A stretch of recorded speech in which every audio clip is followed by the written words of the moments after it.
শ্রীকৃষ্ণ বলিলেন, এই জ্ঞান যুগ পূর্বে আমি সূর্যকে বলিয়াছিলাম, সূর্য নিজ পুত্র মনুকে বলিয়াছিলেন এবং মনু ইক্ষ্বাকুকে ইহা বলিয়াছিলেন।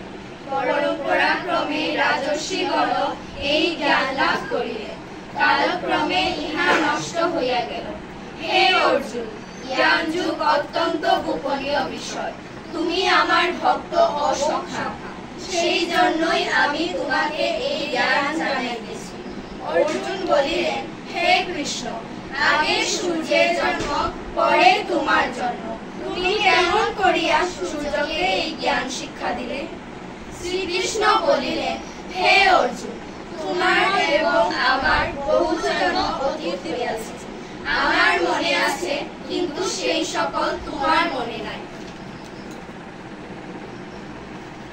আমার জন্ম নাই, মৃত্যু নাই, আমি সর্বভূতের ঈশ্বর।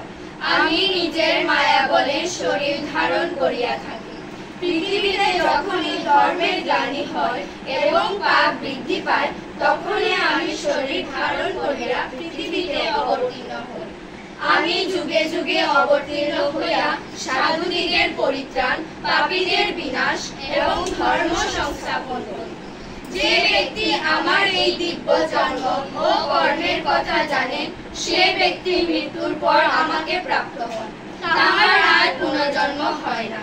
যে ব্যক্তি আসক্তি, ভয় ও ক্রোধ ত্যাগ করিয়া আমার শরণাপন্ন হয়, সে আমার ভাব প্রাপ্ত হয়, তাহার পাপ থাকে না। হে অর্জুন, যে ব্যক্তি যেভাবে আমাকে ভজন করে, সেই ব্যক্তিকে আমি সেইভাবেই তুষ্ট করি। যে ব্যক্তি দেবতার পূজা করিয়া সিদ্ধি লাভ করিতে চায়, সে তাহার দ্বারাই সিদ্ধি লাভ করে, কিন্তু সেই ব্যক্তি মুক্তি লাভ করিতে পারে না। আমি গুণ ও কর্ম অনুসারে ব্রাহ্মণ, ক্ষত্রিয়, বৈশ্য, শূদ্র এই চারি বর্ণ সৃষ্টি করিয়াছি, কিন্তু আমাকে অকর্তা ও অভয় বলিয়াই জানিও। আমি কর্ম করি, কিন্তু আমি কর্মে লিপ্ত হই না। কর্মফলেও আমার স্পৃহা নাই। যাহারা ইহা জানে, তাহারা কর্মবন্ধন হইতে মুক্ত হয়। পূর্বযুগীগণ ইহা জানিয়াই কর্ম করিতেন, তুমিও তাহাদের মতোই কর্ম করিবে। কর্ম অকর্মের বিচার করিতে গিয়া অনেক কর্মী অনেক ভুল করিয়া থাকে, তাই তোমাকে কর্মতত্ত্ব বলিতেছি। কর্ম, অকর্ম ও বিকর্ম, কর্মের এই তিনটি, সে সম্বন্ধে উপদেশ দিতেছি। যে ব্যক্তি কর্মে অকর্ম এবং অকর্মে কর্ম দেখে, সেই ব্যক্তি প্রকৃত কর্মী, তিনি বুদ্ধিমান। যে কর্মী কামনা ত্যাগ করিয়া কর্ম করে জ্ঞান বলে তাহার কর্ম দগ্ধ হয়, সেই কর্মী পণ্ডিত ব্যক্তি, তিনি আত্মতৃপ্ত ও নিরাশ্রয়। কামনা ছাড়িয়া কর্ম করেন বলিয়া তিনি কর্ম করিয়াও কর্ম করেন না, অর্থাৎ কর্মে লিপ্ত হন না। নিষ্কাম, সংযত ও পরিগ্রহ ত্যাগী ব্যক্তি ফলপ্রাপ্তির জন্য কর্ম করিয়াও পাপভাগী হন না। সামান্য লাভে সন্তুষ্ট, ঈর্ষা, দ্বন্দ্বহীন এবং লাভ অলাভে সমজ্ঞান সম্পন্ন ব্যক্তি কর্ম করিয়াও কর্মের অধীন হন না। নিষ্কাম ও রাগ দ্বেষাদি বর্জিত জ্ঞানী ব্যক্তি যজ্ঞ, ঈশ্বরের সৃষ্টি রক্ষার জন্য কর্ম করিলেও তাহার সর্বকর্ম লয় পায়।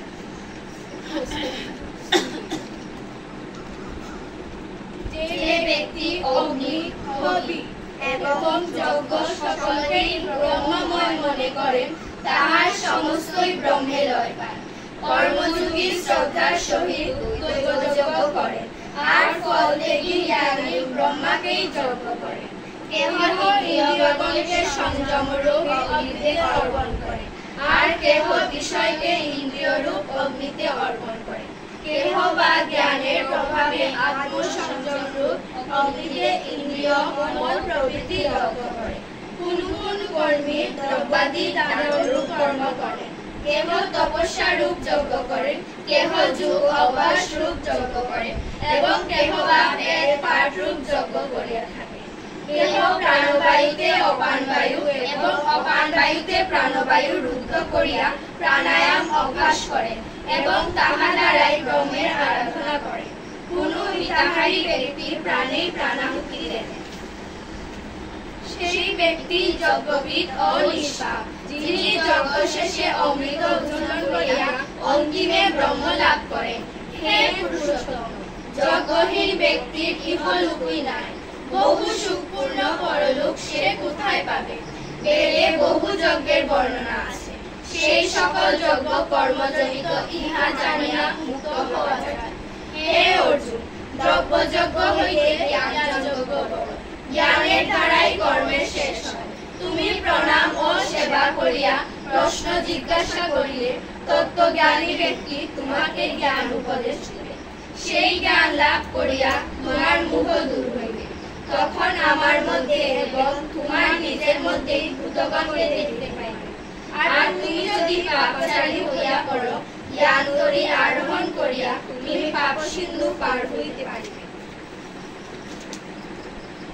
হে অর্জুন, জ্বলন্ত আগুন যেমন কাষ্ঠকে দগ্ধ করে, জ্ঞানরূপ আগুনও সেইরূপ সমস্ত কর্ম নষ্ট করে। জ্ঞানের মতো পবিত্র আর কিছুই নাই। কর্মযোগী যথাকালে আত্মজ্ঞান লাভ করিয়া থাকে। শ্রদ্ধাবান জিতেন্দ্রিয় ব্রহ্মনিষ্ঠ ব্যক্তি জ্ঞান লাভ করিয়া মুক্তি লাভ করে। যে ব্যক্তি শ্রদ্ধাবান হইয়া সংশয় মুক্ত হয় না, সে মুক্ত। সে ব্যক্তি ইহলোকে পরলোকে কোথাও সুখ লাভ হয় না। যে কর্মী জ্ঞানে ভ্রান্তিহীন হইয়া নিষ্কাম কর্ম করে, সে আত্মজ্ঞ। সে কর্ম করিলেও কর্মে আবদ্ধ হয় না। হে অর্জুন, জ্ঞানরূপ অস্ত্রের দ্বারা অজ্ঞানরূপ সন্দেহ দূর করো। কর্মযোগ অর্থাৎ নিষ্কাম কর্ম আশ্রয় করো। তুমি উঠো। বাংলা অনুবাদ সমাপ্ত। বাংলা অনুবাদ সমাপ্ত। এখন তোমরা